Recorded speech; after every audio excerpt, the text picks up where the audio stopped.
Today on Dirt Road Cred Jeep News, the 2027 Jeep Gladiator Order Guide is now available, an update on the Commando situation, and an interesting new insight for the biggest recall that Jeep has faced. Let's break that down and much more on Dirt Road Cred Jeep News.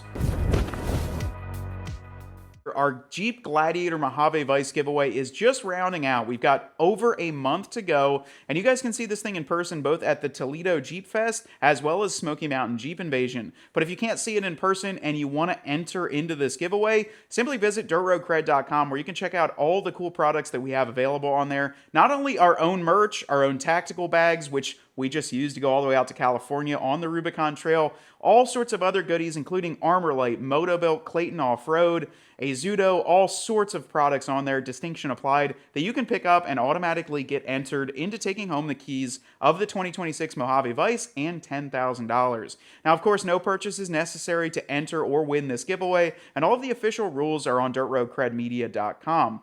Good luck, and this is going to end August 31st, so not too much time to go yet, but we just wanted to remind you guys before we get into this one. Now let's talk about it here first, the 2027 Gladiator Order Guides and what we saw.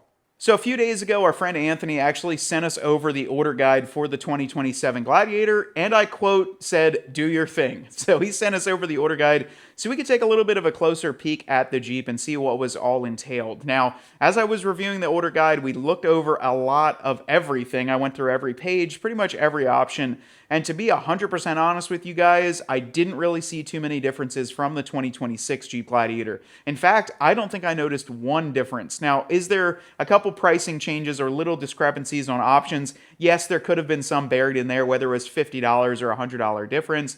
But just like the 2027 Jeep Wrangler, besides the Wrangler actually got the Dana 50 axle on the 392, it's listed on the order guide, we are not seeing any changes on the 2027 Gladiator. Now what's really interesting too is as they launch a 27 Gladiator or any new model, they seem to really limit the colors that you can get. We're seeing it now on the 27 Wrangler, but it's also followed through on the Gladiator where there just aren't as many options. And I think they do that on purpose. There's plenty of 26s rolling around in Purple Rain, in Goldilocks, in Tuscadero, and all these different rare colors.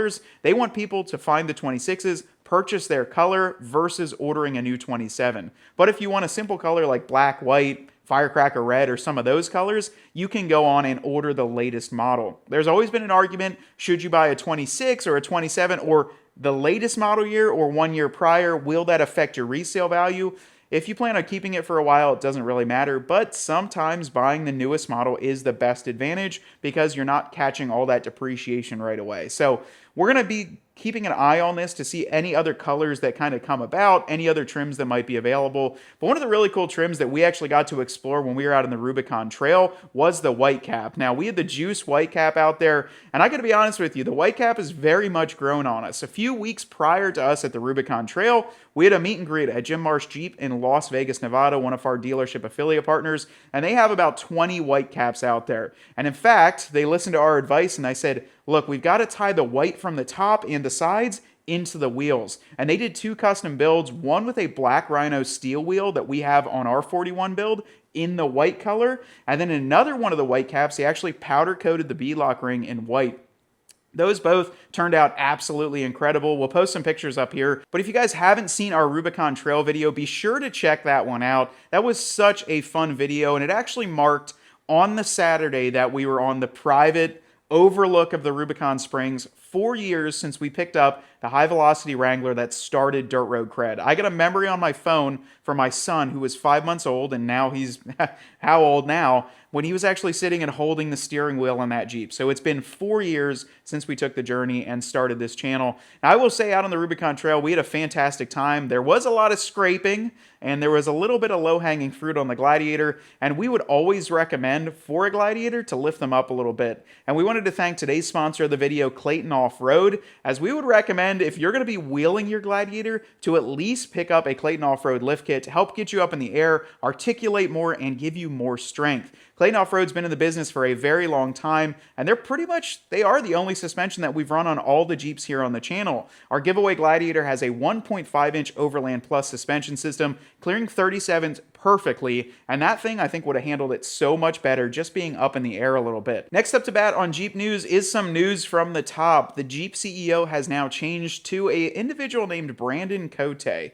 I've never heard of him, and it does say on the bio online that he has over 2 decades in both the OEM and retail dealership side of things. He worked in Mercedes and most recently at AutoNation. He is now going to take over the reins for Jeep's CEO. It was Bob Brodendorf, and to be honest, I think there was a little bit that came from him, but not really sure what happened with all that. Now, what's interesting is replacing the CEO that's someone that's coming from the AutoNation side begs the question, what is Jeep kind of gearing up to do?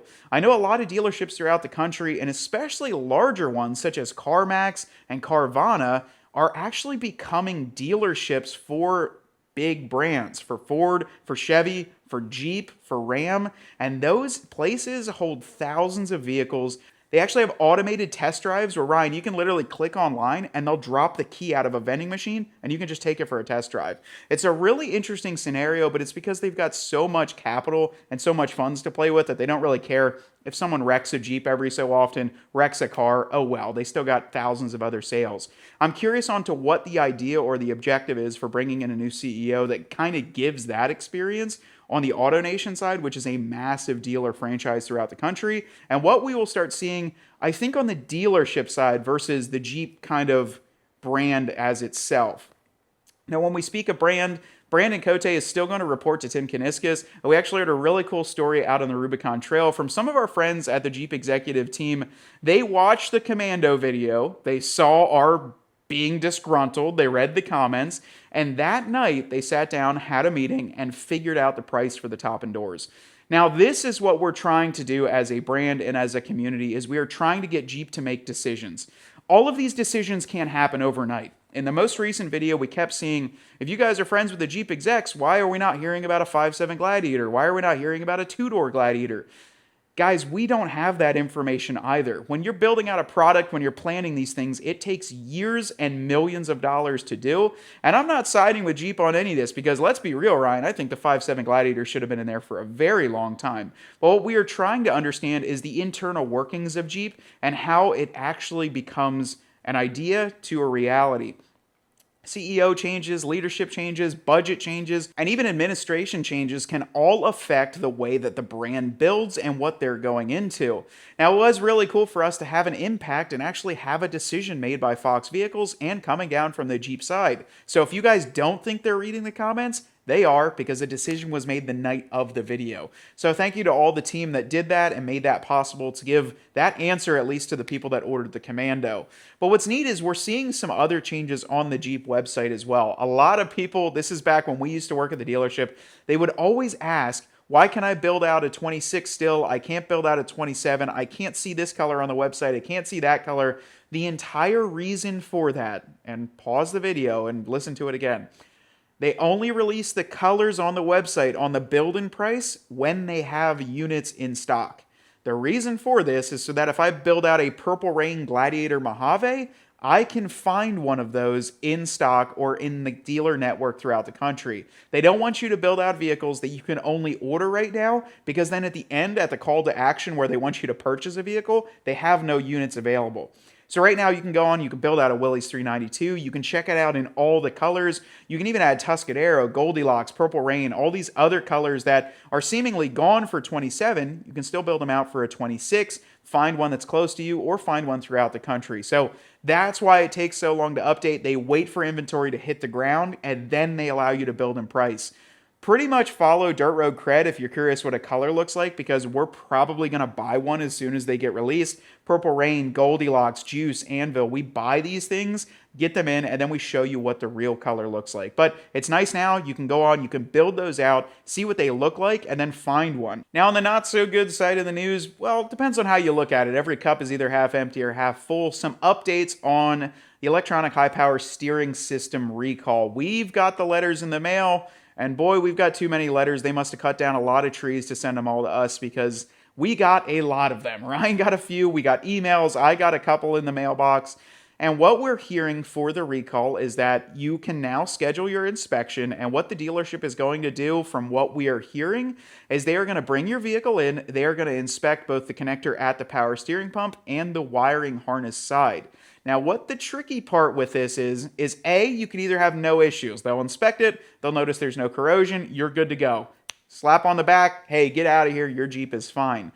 B is they find corrosion, and now, from what we're hearing, they're going to keep your Jeep, and when the parts come in, they will replace it. I think it's one of those, if we see there's a problem, they're not going to let you drive it because they don't want it to turn into a bigger issue. But from what we are hearing, it's going to be both the harness and the electronic high-power steering pump.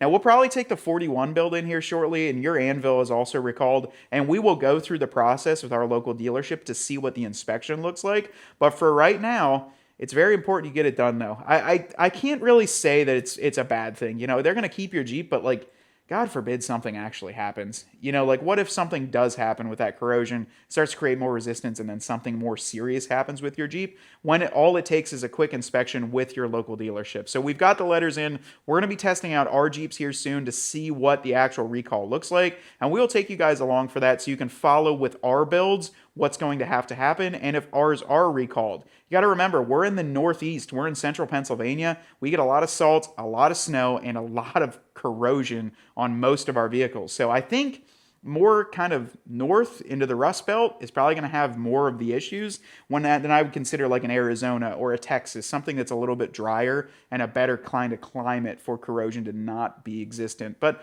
we'll have to see. That's a bit of an interesting update there. So just be aware, if you call them, that's probably what's going to happen. Some dealerships differ, so play it by ear and let us know down below in the comments if you've got the inspection started or what has been your process like. So we would like to hear it in the comments, and then also you can let us know what dealership you went with if other audience members are in your area. So let us know what state and maybe what area, and they can kind of go to the same dealer if they have the issue too.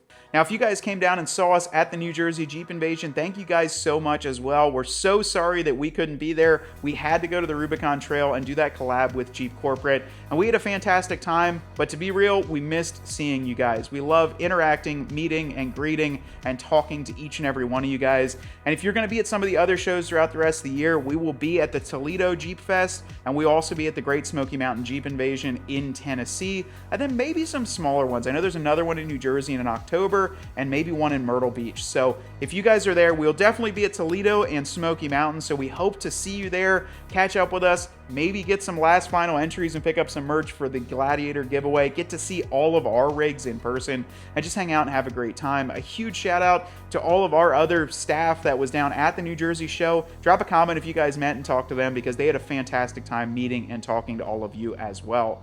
So if you haven't seen the Rubicon, though, make sure to go back and watch that video. It was a fantastic time with Jeep, and it was pretty much our first major collab with Jeep Corporate. We went out in the Easter Jeep Safari with the Jeep Performance Parts side, but Jeep invited us out to this one, and I'm thinking that we're going to be around for a lot more drops, and hopefully get you guys more news, at least quicker than other channels can. Not even quicker, just more thorough news, and get some more of the back-end insight from Jeep Corporate and what they're doing. But either way, guys, thank you guys so much for watching. I appreciate everything. Ryan does too. He's behind the camera. I'm here talking to you, and we want you to get out there and earn yours.